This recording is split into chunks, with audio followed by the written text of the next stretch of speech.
Hablemos con Peláez. ¿Qué tal, amigos? Les habla Jorge Hernán Peláez. Bienvenidos a otro capítulo más de Hablemos con Peláez. Como siempre, aquí en la señal del Canal 1, libre como tú. Siempre traemos personajes inspiradores y hoy vamos a comenzar con un amigo del fútbol.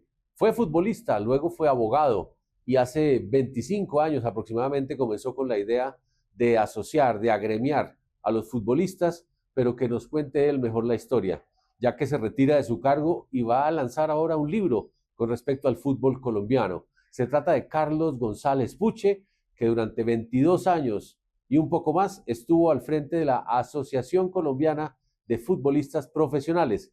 Pero comencemos con el inicio de la historia. Carlos, bienvenido. ¿Cuál es el inicio? ¿Cuál es la idea cuando usted era jugador de todo esto que hoy se conoce como Acolfutbol?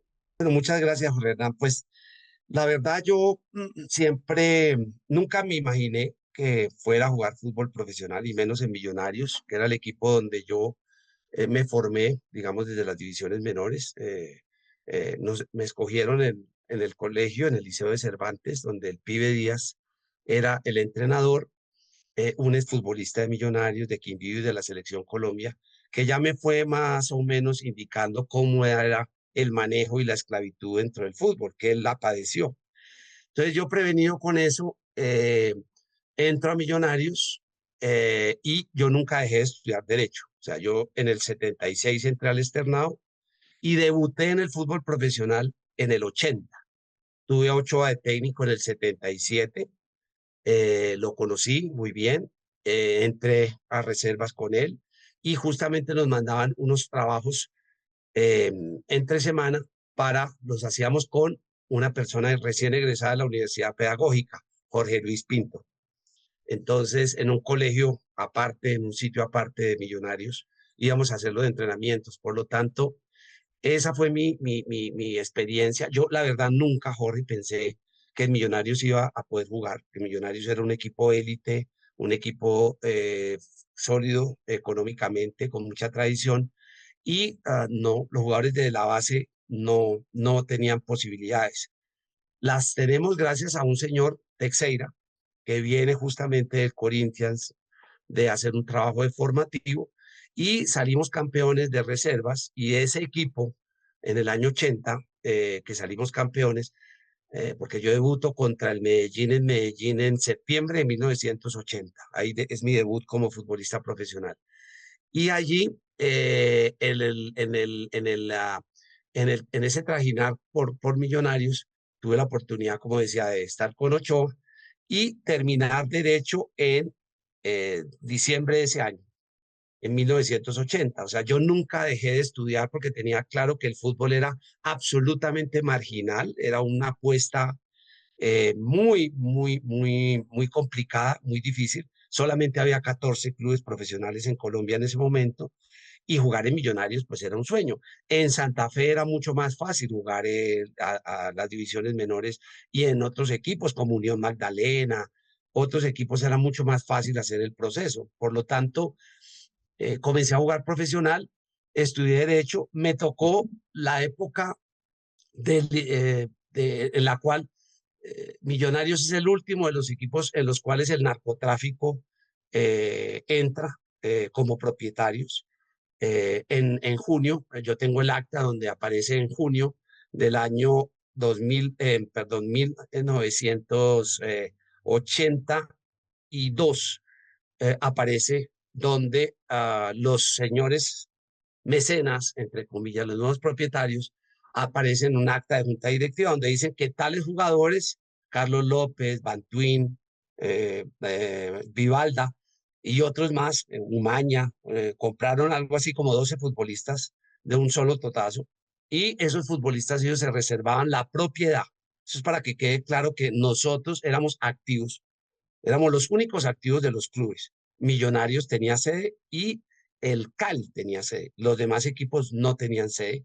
A partir del año, por ejemplo, 84, el América tiene sede, que es la que después extingue estupefacientes, pero realmente los equipos, el único activo que tenían eran valoración de los derechos deportivos en los balances de las asociaciones sin ánimo de lucro, porque no se permitía que los clubes fueran sociedades anónimas. Solamente hasta la ley del deporte vigente, la ley 181 del año 95, se permitió la existencia de clubes como sociedades anónimas.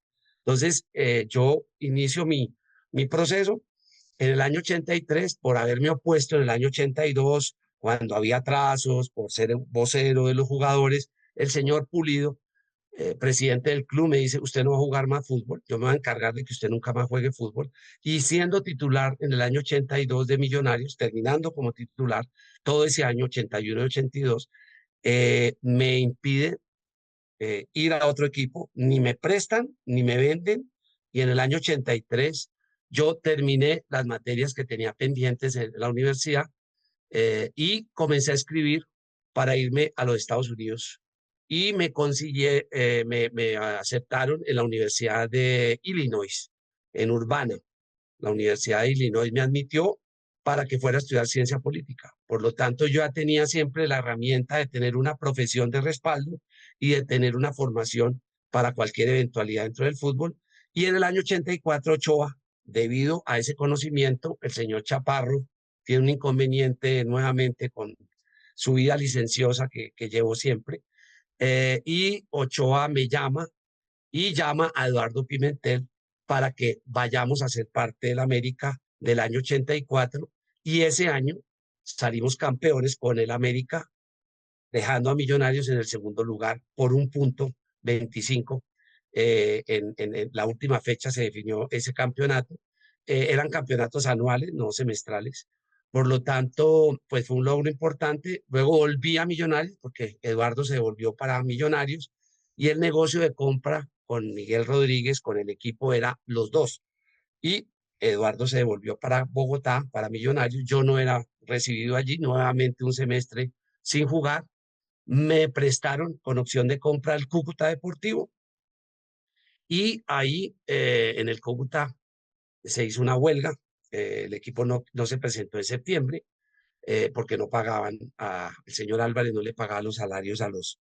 El líder de esa huelga fue el Batato Castro, y evidentemente no me volví a Millonarios. En el 86 ya Retad viene a Millonarios, me dice que quiere contar conmigo, hago la pretemporada, y cuando estoy en pleno proceso de pretemporada ya me inscribí en el externado para hacer una especialización, mi primer año de especialización en Derecho Penal.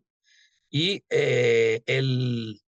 me llega Gustavo Ruiz, Guillermo Ruiz, y me dice una tarde: lo vendimos al Pereira. Yo le dije: Guillermo, yo estoy ya estudiando mi especialización y no voy a irme a ninguna parte fuera de Bogotá. Por lo tanto, fui a mi camerino, cogí mis guayos, 3 pares de guayos, y les dije: hagan con mi pase lo que les venga en gana, por no decir la expresión exacta aquí en el programa. Y nunca más volví a un estadio, nunca más volví a jugar fútbol, ya de manera competitiva, y me fui a hacer mi carrera como abogado. eh, y desarrollando esa carrera, justamente, Jorge, eh, presento la demanda contra la ley del deporte en el año 97. Mi venganza, con el manejo, con la esclavitud, Yo sí me propuse siempre como abogado, y con lo que yo padecí, porque lo padecí en carne propia, los atrasos, el no pago de pensión, el no pago de aportes, en Millonarios normalmente fueron cumplidos hasta que se presentaron los inconvenientes en el primer semestre del año 82. Veníamos cojeando hasta que nos compró el club la mafia, y evidentemente quedé con esa inquina y me gradué. Mi tesis de grado es la inconstitucionalidad del pase y la transferencia, en el año 86. Esa es mi tesis de grado. Con esa tesis me gradué en el externado, y dejé pendiente la demanda. Nueva constitución del 91. Revisé fallos, ya había un fallo del año 94, del doctor Cifuentes, sobre un jugador aficionado de Santa Fe, al cual no le permitieron el libre desarrollo de su personalidad. Y teniendo las bases, presento la demanda con Felipe Vivero, abogado de la Universidad de los Andes, con el cual estaba dirigiendo el consultorio jurídico de la Universidad de los Andes en ese momento, y con 2 alumnos iniciamos el proceso de revisión de jurisprudencia y actualizar mi tesis en términos de la nueva Constitución. Y ya existía un precedente doctrinario que es el fallo Bosman, que es de diciembre de 1995. Ese fallo Bosman nosotros lo soportamos dentro de la demanda porque el artículo 33 de la Ley del Deporte establecía que únicamente los clubes con deportistas profesionales o aficionados pueden ser dueños de derechos deportivos. Pero se les perdió un pedacito, la obligatoriedad de tener un vínculo laboral. Por lo tanto, la esclavitud de los futbolistas y en general de los deportistas son los reglamentos deportivos, porque no nos consideran trabajadores.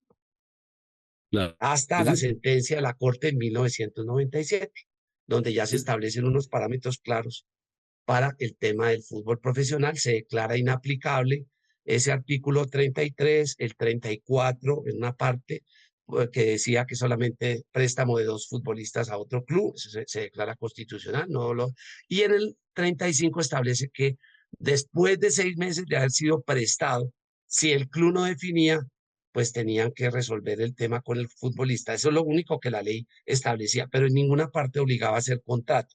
Y la Corte a partir de ahí fija, 1, los futbolistas somos trabajadores. 2, tenemos derecho a todos los beneficios como trabajador. Nos regulamos por el Código Sustantivo del Trabajo y hacen una rogativa para que el Congreso de la República haga una legislación específica dadas las especiales condiciones de la actividad profesional del futbolista, para que se regule de manera específica esa profesión, que hoy todavía estamos esperando que el Congreso haga la legislación sobre ese particular. ¿Cómo se logró eso del contrato laboral que hoy parece normal, pero en la época en que usted estaba de jugador no existían los contratos laborales? No, Millonarios hacía contrato a término fijo. Normalmente los futbolistas con los contratos que se hacían, la movilidad no existía. Eran contratos a término indefinido, vínculos o ni siquiera contratos en muchos casos. No era un requisito en el estatuto del jugador el contrato para inscribir al jugador. Por lo tanto, no había obligatoriedad. Y como la ley decía que únicamente los clubes podían ser dueños de derechos deportivos, pues no necesitaban contrato de trabajo para ser propietarios. Solo con la simple registro de que establece la ley del deporte eran propietarios, artículo 33, 34. Por lo tanto, esa condición es la que yo presento la primera tutela y libero 4 jugadores del Medellín, que son Miller Durán, Leona Teortúa, Héctor Mario Botero y a Alex Fernández, la mujer de Alex Fernández. Entonces el Medellín estaba en manos de un mafioso en esa época, como todos los clubes, y no tenía posibilidad de jugar. Por lo tanto, presenté la tutela en el tribunal y después impugné la decisión de primera instancia porque entregaba los derechos, pero no la compensación al jugador. Por lo tanto, corrige la Corte Constitucional en la impugnación y ya queda la primera libertad de futbolistas, lo cual me implicó, Jorge Hernán, por muchos años tener que llegar escoltado a Medellín. Hablemos con Peláez. Momento de la primera pausa, Carlos. Ya regresamos con el resto de la nota aquí en la señal del Canal 1, Libre como tú. Ya volvemos. Hablemos con Peláez.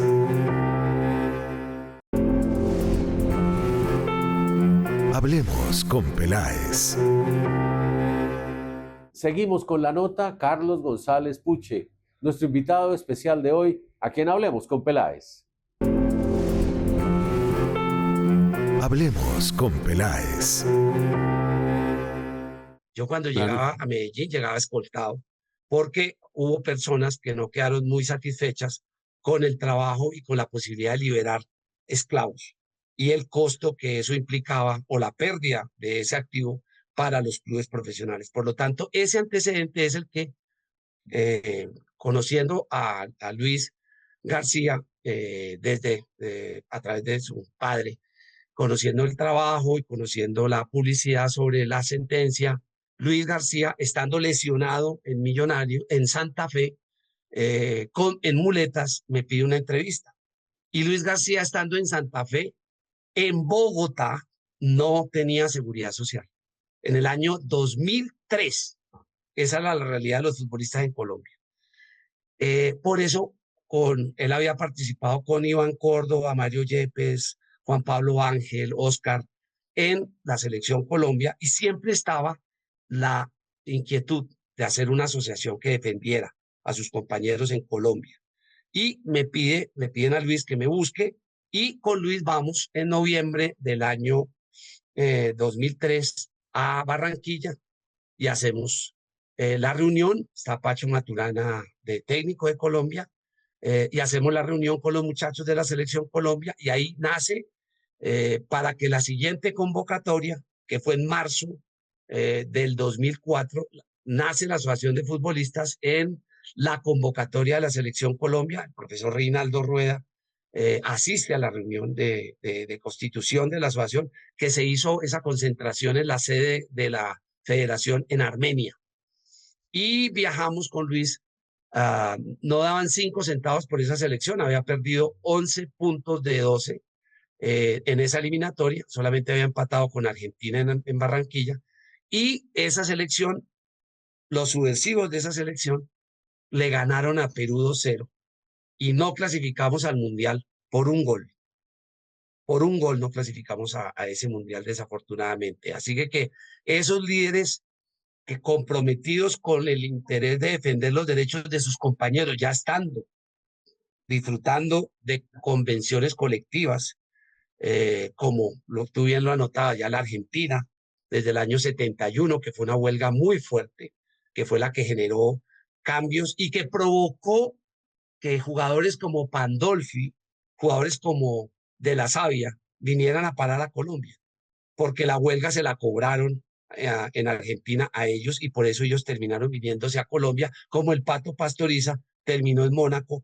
Ellos eran los líderes de esa revuelta y de esa huelga fuerte, que fue mucho más radical que la del año 48, porque en el año 48 lo que se pidió era, están en desacuerdo con que se limitara el máximo salario a recibir por parte de los futbolistas. Ahí se rebotó, y por eso los futbolistas se fueron piratas, se vinieron a Colombia a recibir pagos Más plata, importantes, sí, más plata. mucho más plata, y por eso hasta el año 52 se mantuvo esa piratería dentro de la esquema del fútbol colombiano como liga y como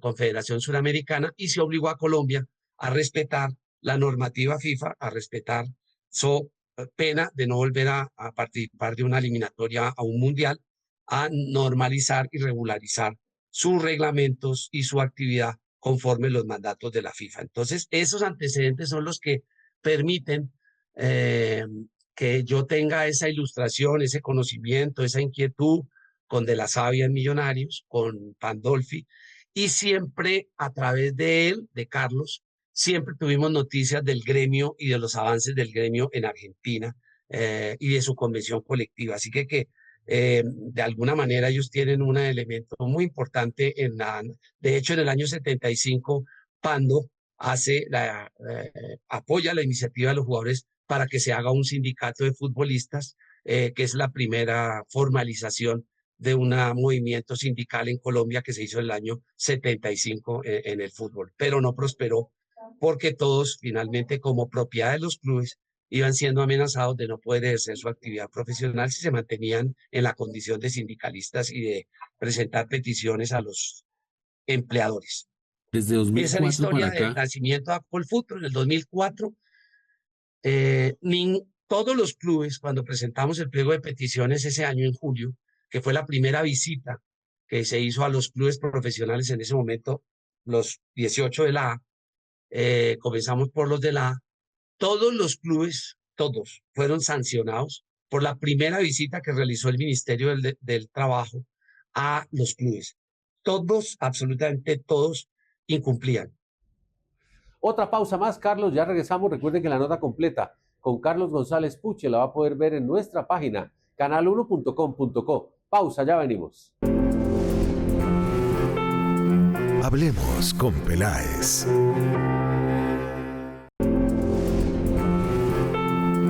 Hablemos con Peláez.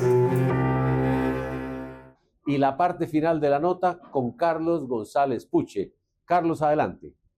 No pagaban seguridad social, no pagaban pensiones, los salarios. ¿Por qué, Jorge? Porque el reglamento establecía, en un reglamento en el cual tuvo mucha participación un exministro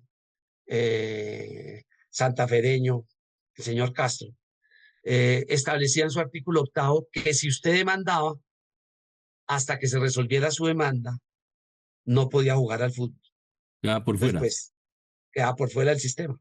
Por lo tanto, eso generaba, no que no se, o sea, era claro que no se cumplía, era claro que había insatisfacción, pero los jugadores estaban sin ninguna herramienta para poder defender sus derechos hasta que nace Acolfutpro en el 2004. Y hoy la realidad de los futbolistas hace muchos años es otra, muy diferente, y se han quemado instancias. Fue muy lindo el proceso de construcción porque el futbolista, además de desconocer, muy miedoso de reclamar sus derechos, pero desconocía completamente la normativa laboral, desconocía los derechos sobre seguridad social, sobre una pensión, sobre el recibir un salario. Y además de eso, los reglamentos de la federación, como ha sido costumbre, no cumplían con las normas FIFA. Por lo tanto, no tenían ninguna posibilidad real de defender sus derechos, con obviamente, la omisión de parte de la entidad que ha sido la tradición, el Coldeportes, hoy Ministerio del Deporte, de omitir el control sobre la Federación Colombiana de Fútbol y sobre todas las federaciones deportivas, porque evidentemente yo le puedo mostrar reglamentos de la Federación de Voleibol, que ahora está en boga, con medalla de oro. Me encantaría que leyeran un reglamento disciplinario de la Federación de Voleibol o de la Federación de Ciclismo, incumpliendo lo que ustedes imaginen, violando derechos fundamentales, y esos deportistas no tienen quien los defienda. Sí, claro. Así que ahí hay una muy buena brecha de apoyo para tratar de defenderlos también. Me acuerdo, Puche, que usted en los primeros años del 2004 al 2008, más o menos, pues usted iba y visitaba los clubes para que los jugadores se afiliaran y pues los directivos de los clubes le impedían de todas las maneras la entrada a los entrenamientos, usted tenía que colarse por la puerta de atrás, ir a los aeropuertos, a los hoteles. ¿Cómo fue esa primera etapa donde usted era mal visto, digamos, en la industria porque los directivos no lo querían? Sí, con Luis hicimos ese trabajo, dividiéndonos el país para hacer las visitas. Y pues en la primera instancia, Luis todavía era trabajador de Santa Fe. Luis, el primer año de creación de la asociación, él estaba en Santa Fe y iba por ratos a la asociación. Pues ese fue un proceso de formación también de Luis García para efectos de comenzar el trajín, pero él todavía estaba vinculado con Santa Fe y era muy difícil porque demostrar que teníamos la razón, que teníamos fundamento para los reclamos, pero fue lindo el siguiente aspecto. Caldas queda campeón en el 2004 en la Copa Libertadores. La irresponsabilidad de los directivos de Colombia no tiene nombre, no tiene nombre. Todos los jugadores del Caldas, del 11 Caldas, jugaron la final intercontinental con el equipo Porto. Con Italia, con el Porto, en Japón, sin contrato de trabajo. Entonces, todos los jugadores de Caldas no tenían contrato desde septiembre, finales de septiembre, no tenían contrato. Y fueron a jugar sin contrato una Copa Intercontinental. Por lo tanto, 2 jugadores hicieron uso de su derecho. Les hicimos su manifestación. Juan Carlos Henao, el arquero, que se va para Santos de Brasil, libre, lo apoyamos ante la FIFA para que le dieran la certificación provisional para poder, a la habilitación provisional para poder jugar en el Santos, y después perdió el proceso, obviamente pues que iba a alegar el Caldas y no tenía contrato. Y un jugador argentino, Fabri, volante, que se fue para México libre. El Caldas había pagado por su transferencia $350,000 y los perdió íntegros por la irresponsabilidad. Ahí se pudieron haber ido todos los futbolistas del Caldas y no se fueron porque no les dio la gana, porque les dio miedo hacer uso de su derecho, porque todos fueron conscientes de que tenían esa posibilidad. Elkin Soto más adelante ejerció ese derecho y se fue a jugar a Alemania. Entonces, sí había esas posibilidades. Y hay otro caso donde un jugador back centro del Nacional es de la sub-20. Ay, el nombre ahora se me escapa. Por eso estoy recordando todo eso con papeles y tal. Aquí tengo anotado su nombre. El presidente de Nacional de la época dice en un periódico sin ningún pudor que ese jugador no iba a ser llamado nuevamente a la selección Colombia porque él se había ido libre para España y que eso no le iban a permitir los directivos en Colombia.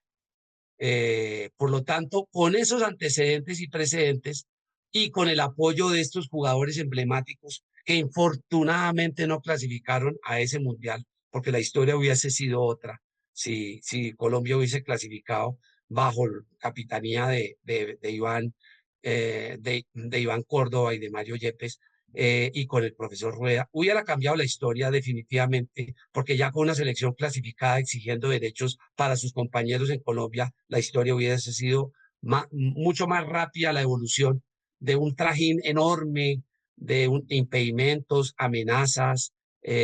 Cuando yo presenté la demanda, cuando se presentó la demanda en la OIT por violación de los convenios 87 y 98, que nos dio la razón la OIT, reconociendo la asociación como la organización de trabajadores, no siendo sindicato. ¿Por qué no fuimos sindicato?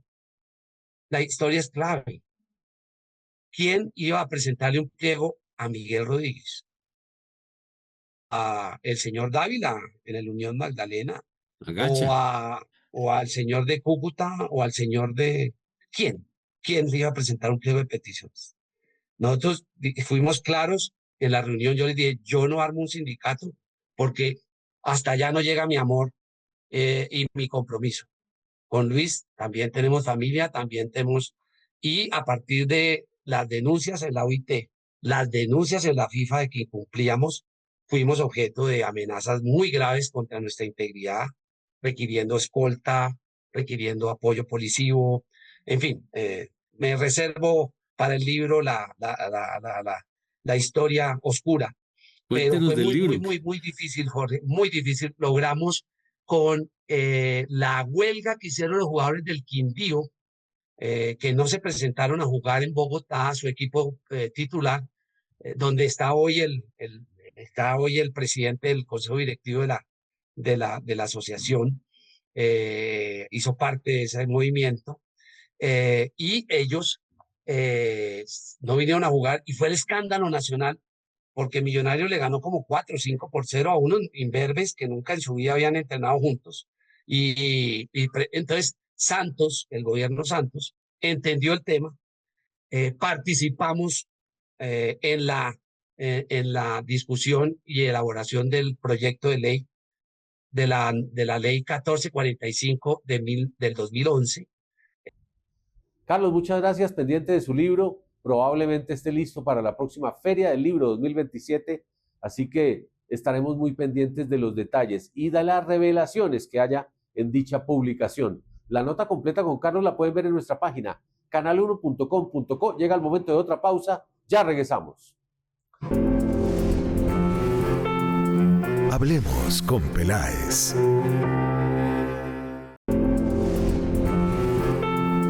Hablemos con Peláez. Llega el momento de Juliana Duque. Ella siempre trae cada semana aquí sus historias solidarias. Juliana, bienvenida. Adelante. Hablemos con Peláez. Hola Jorge. Y en medio de la emergencia por el terremoto en Colombia, un equipo internacional de rescatistas llegó a Cali para apoyar las labores de búsqueda y rescate. Con tecnología de última generación como drones, sonares y cámaras especializadas, trabajan para localizar posibles sobrevivientes entre las estructuras colapsadas. Felicitaciones también a estos héroes con capa que trabajan por nuestro país. Hablemos con Peláez. La gestión de la ayuda internacional en Colombia para las víctimas del terremoto ya comenzó a verse esta semana con la llegada de rescatistas internacionales a la ciudad de Cali el pasado miércoles. Los profesionales internacionales que llegaron a Cali son conocidos como los Topos Aztecas de México y se suman al esfuerzo internacional en la respuesta al reciente terremoto de magnitud 7.4 que afectó todo el suroccidente de Colombia.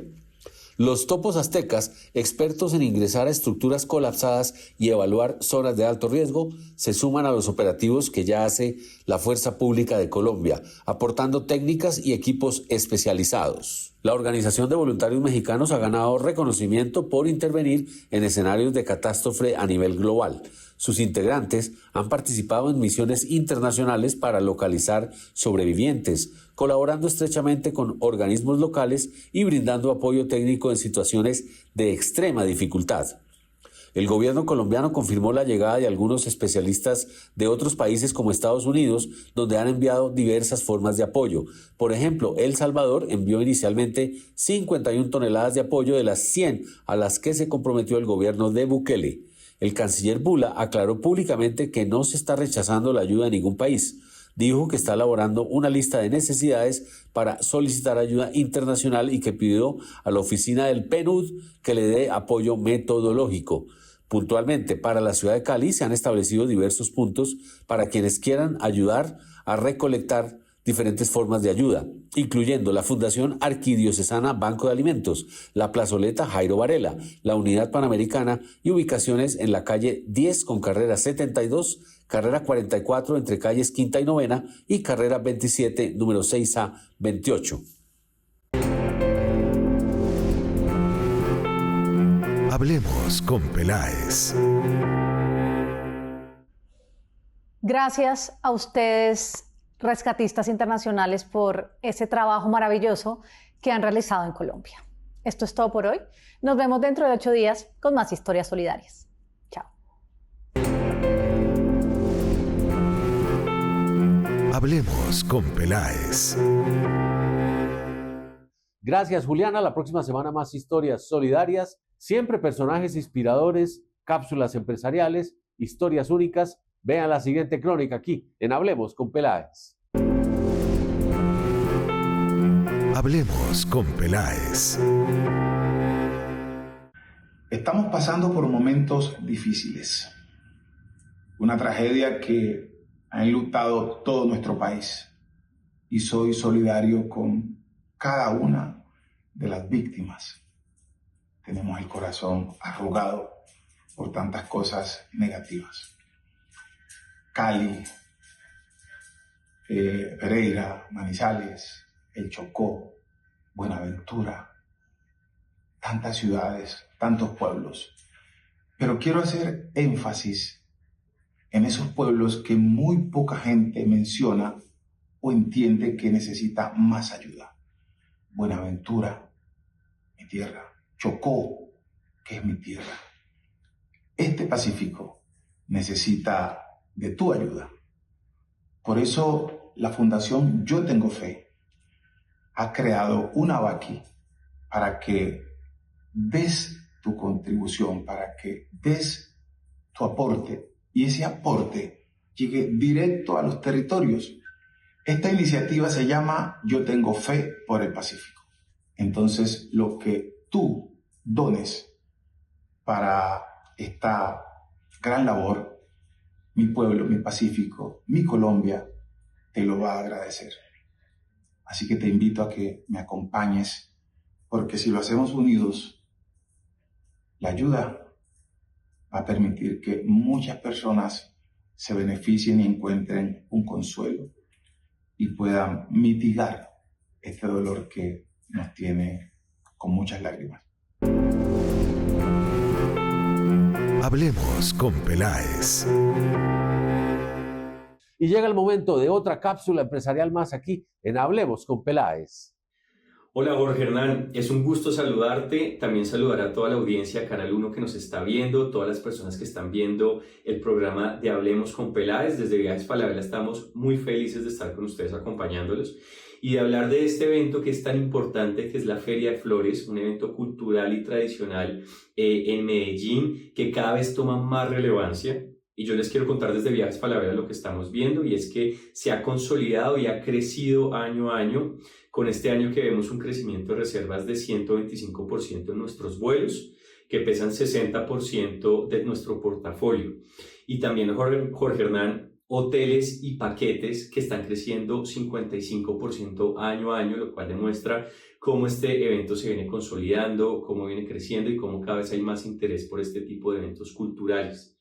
Desde las ciudades de procedencia de Colombia y también los países fuera internacionales, les quiero contar cómo viene un poco la participación. Acá en Colombia, Bogotá definitivamente es la ciudad que pone más viajeros hacia el evento, con cerca del 35%, pero también es muy relevante Cali, también es muy relevante Barranquilla y el eje cafetero por la cercanía que tienen con Medellín para este evento. Y internacionalmente vemos que Estados Unidos se lleva cerca del 30% de los viajeros que vienen hacia el evento. Panamá por toda la conectividad aérea que tiene con Medellín también. México, que ha sido uno de los países de mayor crecimiento de turistas hacia Colombia en el último año. Y España, que vienen mucho colombiano que vive allá hacia el evento, pero también españoles muy interesados por la cultura y por todo el desarrollo del evento ahí en Medellín. También les queremos comentar que de las cosas importantes que hay, aparte de ya la agenda establecida para el evento, como el concierto inaugural, como los 20 tablados populares, como también el desfile de carros antiguos y el emblemático desfile de silleteros, desde Viajes Falabella les queremos contar actividades imperdibles que ustedes deberían hacer. El primero es el tour de la ciudad, en el cual se van a parques, al centro histórico, a la Plaza de Botero, y también se va a la Comuna 13, que es un plan en el cual se ve toda la cultura urbana, murales, música, también gastronomía local. También tenemos el tour del Peñol y Guatapé, que se va al embalse de Guatapé en lancha, se sube a la piedra del Peñol con una vista increíble. También el tour de la ciudad está en bus, que es mucho más panorámico, se ven todos los proyectos urbanos, como el parque, los parques del río, como también toda la ciudad deportiva Atanasio Girardot. Y también el tour por Santa Fe de Antioquia para ver toda la parte tradicional, las calles empedradas, la casa arzobispal y también toda esa vista panorámica tanto de Santa Fe como de Medellín. Así que nosotros los invitamos a que disfruten Medellín. Desde Viajes Falabella nos interesa hacer realidad el sueño de viajar de los colombianos. Nos pueden visitar en nuestras páginas web, en nuestra aplicación, en nuestro WhatsApp, call center o asesores en todas nuestras tiendas a nivel nacional. Un gusto saludarlos, que tengan muy buen día. Gracias, Jorge Hernán. Todas las notas las pueden ver en nuestra página, canal1.com.co. Otra pausa, ya venimos. Hablemos con Peláez.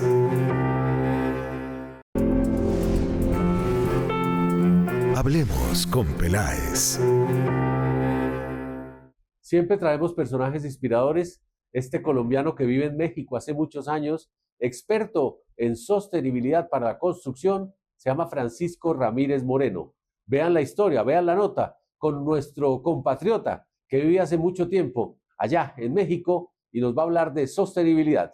Francisco, bienvenido. Hernán, bueno, mira, te platico. Yo actualmente soy director del Máster de Sostenibilidad y Responsabilidad Social de la Universidad de Barcelona. Es un máster actualmente el más antiguo a nivel global en esta materia. Y paralelo a eso, llevo la dirección corporativa de Grupo Pinfra. Grupo Pinfra es una empresa dedicada al desarrollo de infraestructura acá en México, la más grande actualmente en el país. En todo lo que hacemos es autopistas, todo lo que es grande infraestructura, carreteras, autopistas, puentes, túneles, todo esto. Primero que todo hay que entender que la sostenibilidad básicamente lo que busca fundamentalmente es garantizar la continuidad de la vida y del desarrollo en el tiempo. Y esto ataca cuatro grandes ítems o cuatro grandes dimensiones. La parte medioambiental, que es como la que la gente refiere más cuando escucha la palabra sostenibilidad, la parte social, la parte económica y la ética y gobernanza. Entonces, en el conjunto de estas variables, lo que yo he venido desarrollando y generando como un modelo en la parte de la sostenibilidad es que esto es una praxis que debe ser en el día a día dentro de todo el concepto de todos los quehaceres del ser humano y de la sociedad. Si nos vamos al mundo de la construcción, tienes que ver que cuando haces, por ejemplo, una gran infraestructura, tienes que tener en cuenta todos los temas medioambientales por pasos de fauna, afectaciones a cuerpos de agua, árboles, en fin, todo eso, pero también la investigación y desarrollo con los materiales que vas a utilizar para tener un menor impacto. Desde el punto de vista social, cómo vinculas comunidades, cómo creas un discurso que une a la parte laboral, empleados, personas vinculadas al proceso, las mismas comunidades que vas beneficiando o afectando en el desarrollo de una infraestructura. Y si te vas a la parte económica, que todo ese proceso sea sostenible y que tenga un sentido. Cómo va a desarrollar la economía de las ciudades, de los países, de los pueblos que estén alrededor del proceso, pero que también el mismo modelo de inversión y de generación de valor sea vinculante con todo esto. Y la dimensión más importante, la ética y gobernanza. Para que todo lo anterior funcione, tiene que tener un empalme ético claro y una distribución y un manejo de gobernanza totalmente bien estructurado, bien claro, para que todo esto funcione. Y así lo puedes llevar a cualquier tipo de actividad, del periodismo o cualquier tipo de actividad humana, las empresas, los países, en fin. Entonces la sostenibilidad es algo más allá que solamente el contexto medioambiental. Comencemos por preguntas, digamos, un poco muy básicas para las personas que no son expertas en construcción o que no son ingenieros.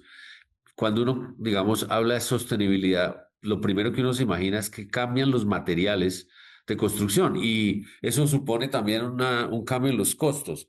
¿Es más costoso construir con sostenibilidad o los materiales son más costosos a la hora de tomar decisiones que sean sostenibles? No, mira, yo pienso que si lo vas a ver como constructor, hoy en día los productos y los materiales que tienen un contexto de sostenibilidad o que tienen todo este tipo de investigación y desarrollo, tiene grandes ventajas en materia constructiva. O sea, porque son materiales más resilientes o porque tienen mayores ventajas en el manejo de, por ejemplo, energía o de contexto de agua. No es que sea más costoso, yo creo que tiene al contrario mayores beneficios de cara al modelo como tal, uno de duración y el otro en efectividad comercial. Si tú vamos a pensar un constructor desde el punto de vista de finca raíz, de inmuebles, edificios, ¿sí? Hoy en día pensar en un edificio que tenga capacidad para contención sísmica, que tenga ahorros de agua, que tenga mejor manejo de energía y todos estos conceptos, una buen apego al desarrollo en la parte de naturaleza, en la parte verde, en fin, todo este tipo de cosas, va a tener una mejor salida comercial. Va a tener un modelo comercial más adecuado. Y en la parte de competitividad de precios bases en el momento de hacer tus costos para construir uno u otro tipo de edificio, hoy en día realmente no vas a encontrar grandes diferencias. Si comparáramos, Francisco, una construcción de hoy con la de hace 40 o 50 años en cualquier parte del mundo, ¿cuáles son como los elementos o materiales que fueron, digamos, sustituidos? ¿Cuál fue como el gran cambio al llegar el concepto de sostenibilidad? Yo creo que lo primero que se empieza a ir viendo es cómo empezamos a tener una mejor utilización de los recursos que tienen la infraestructura. Me voy a ir al caso de nuevamente la parte de construcción inmobiliaria. El manejo de agua, el manejo de eficiencia energética o ese tipo de cosas, la llegada hoy en día de los paneles solares para eficientar el consumo eléctrico del inmueble, a lo que teníamos hace 50 años, pues eran conceptos constructivos que no tenían estas soluciones y hacían a la larga más caro el uso de la vivienda. Luego, si nos vamos, hoy en día hay materiales que se utilizan inclusive en la parte de muros, en la parte de estructuras que tienen unos conceptos de investigación y desarrollo que han avanzado en estos temas, materiales que hoy en día son más livianos, con mayor duración y con menor impacto o menor afectación al medio ambiente.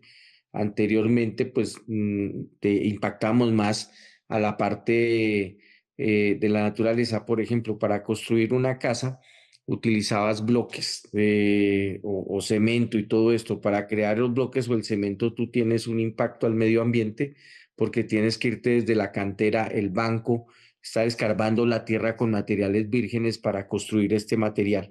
Y este material son materiales, pues, por la época rígidos, sin muchas ventajas estructurales.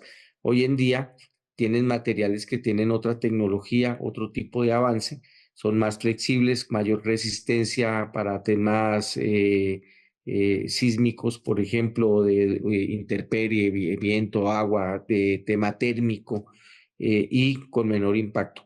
Si nos vamos al mundo de las carreteras, un ejemplo muy sencillo, el RAP. Hace 50 años nosotros para hacer las carreteras teníamos que consumir muchísimo material virgen, muchos bancos para crear el asfalto.